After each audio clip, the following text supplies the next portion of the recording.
আসসালামু আলাইকুম। আপনারা সবাই কেমন আছেন? নিঃসন্দেহে ভালো আছেন। আজ আমরা মাইক্রোসফট এক্সেলের আরেকটি নতুন টপিক নিয়ে আলোচনা করব। নতুন টপিক আমরা শিখব। সেটা হলো যে কন্ডিশনাল ফরম্যাটিং এর data bars, cell, colour cells and icon set. Data bar, colour এবং আইকন, এই তিনটি নিয়ে আজকে আমরা আলোচনা করব।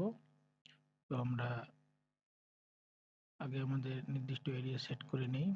এখন আমরা কন্ডিশনাল ফরম্যাটিং থেকে ডাটা বারে এসে এখানে দেখাচ্ছে, লেখা আছে গ্রেডিয়েন্ট ফিল এবং সলিড ফিল। গ্রেডিয়েন্টের মধ্যে হচ্ছে কি যে আমরা যেটা সিলেক্ট করব সেটা কালারটা আমার বড় থেকে ছোট থেকে বড়োর দিকে ঝাপসা ভাবে আসতেছে। হ্যাঁ, যত বাড়বে তত কালারটা মানে গাঢ় হচ্ছে আর কি, পার্সেন্টেজ আকারে গাঢ় দেখাচ্ছে এবং যতটুকু ফাঁকা আছে এটুকু হালকা হালকা ভাবে আগাচ্ছে আর কি।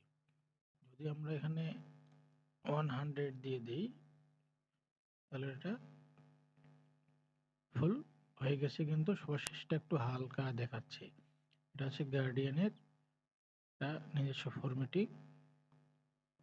তো আমরা আবার চলে আসি, গার্ডিয়ান যেটা করতে চাই সেটা দিলাম আমরা। চাইলে আমরা এটা আবার নতুনভাবে সেট করতেও পারি। তাহলে নতুনভাবে সেট করতে হয়, সেক্ষেত্রে আমরা কি করব, নিউ রুলে আসবো। আমরা সলিড রাখলে সলিড, গার্ডিয়ান রাখলে গার্ডিয়ান করে দিলাম। কালার কি কি নিব সেটা আমরা সিলেক্ট করে দিচ্ছি। এবং যদি আমরা এটাকে বিপরীতমুখী করতে চাই, বর্ডারে যদি কোনো কালার দিতে চাই যে আমার বর্ডারটা কালার হবে, সেক্ষেত্রে বর্ডারের কালার আমরা দিয়ে দিতে পারি একটা রেড কালার দিয়ে দিই, যে আমার যে এরিয়াটুকু মার্কিং হবে সেটা পাশে রেড আকারে দেখাবে। এখন চাইলে আমরা লেফট রাইট যে কোনো এক সাইডে বারটা নিতে পারি। দিলাম রাইট সাইড থেকে লেফটে দিলাম, দিলে আমার বারটা এখন এ পাশে দেখাচ্ছে। যদি আমরা এটা দিতে চাই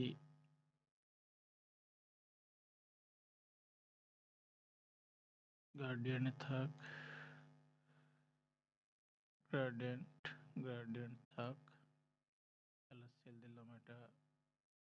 তোমরা যদি বর্ডার কালার দিতে চাই, বর্ডার কালার দিলাম গ্রিন, দিয়ে আমরা কন্টেনার রাখতে পারি, লেফট টু রাইটও রাখিয়ে দিতে পারি, যে কোনো একটা রাখলেই সমস্যা নেই।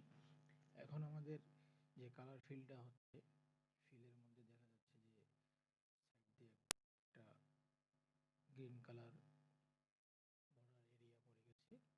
এটা আমরা ব্যবহার করতে পারি। আর যদি আমরা এটা চাই যে আমরা সলিড একবারে ফিক্স, যত আগাবে তত কালার হবে, এর বেশি কোনো কিছু হালকা ঝাপসা কিছু আসবে না।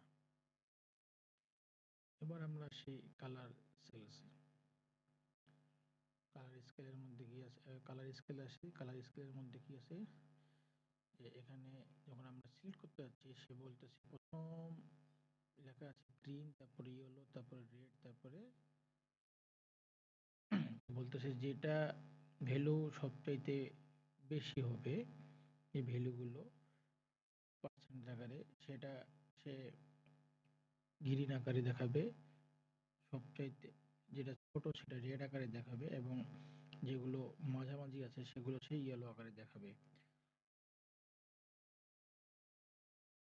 তার আগে আমরা একটা এখানটায় দেখি, এভারেজ বের করি যে সবকিছুর এভারেজে কত আছে। 37।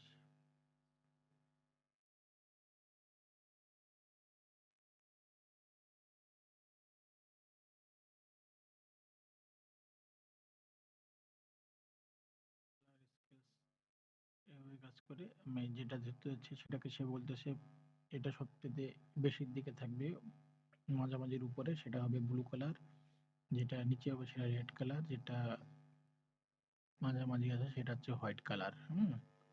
চাইলে আমরা এখান থেকেও সেট করে নিতে পারি, দুইটা কালার দুইটা, একটা হলে একটা কালার, যেভাবে আমরা নিতে চাই আর কি। এখান থেকে আবার এভাবে সেট করতে পারি। আমরা চলে আসি নেক্সটে, আইকন সেট। আইকনটা আমাদের কিভাবে কাজ করে সেটা এখন দেখব। এটা হচ্ছে যে আমরা যদি ডিরেকশনাল নেই, হ্যাঁ, তাহলে সে আমাদের ডিরেকশন করে সে আমাদেরকে ডিরেকশন করে দেখাবে যে আমাদের এভারেজ একটা দাঁড় করে মাঝামাঝি, যেটা হচ্ছে ইয়েলো কালার, গ্রিন কালারটা হচ্ছে এভারেজ থেকে উপরে, রেড কালার হচ্ছে এভারেজ থেকে নিচে। সিলেক্ট করে দেখা যাচ্ছে এভারেজ এখানে হচ্ছে 34 34 34, এভারেজের নিচে যেগুলো আছে সেগুলো 22 32 দেখে নিচে আসতেছে, আর এভারেজের উপরে যেগুলো আছে 57 54 50, এগুলো সে এই সেলের মধ্যে হাইলাইট করছে।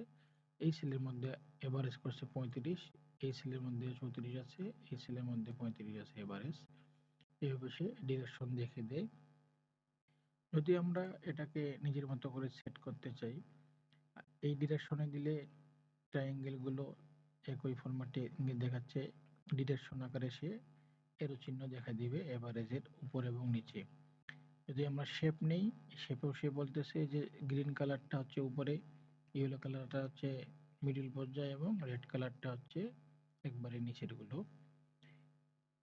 আমরা যদি সিম্বল আকারে নেই, সিম্বলটাও আমাদেরকে কালারের উপর বলে দিচ্ছে কোনটা কি কালার, কিভাবে এখানে দেখানো হচ্ছে। আমরা যদি রেটিং নেই, রেটিং এ দেখাচ্ছে সে যদি ফুল মানে আমার এভারেজের উপরে থাকে তাহলে সে রেটিং স্টারটা ফুল থাকবে, যদি এভারেজ থাকে তাহলে হাফ থাকবে, এভারেজ নিচে থাকলে সাদা থাকবে। আশা করি সবাই বুঝতে পেরেছেন। যদি কারো বুঝতে একটু সমস্যা হয় কমেন্ট করতে পারেন, আমার মেইলে ইমেল করতে পারেন। ধন্যবাদ সবাইকে। আসসালামু আলাইকুম।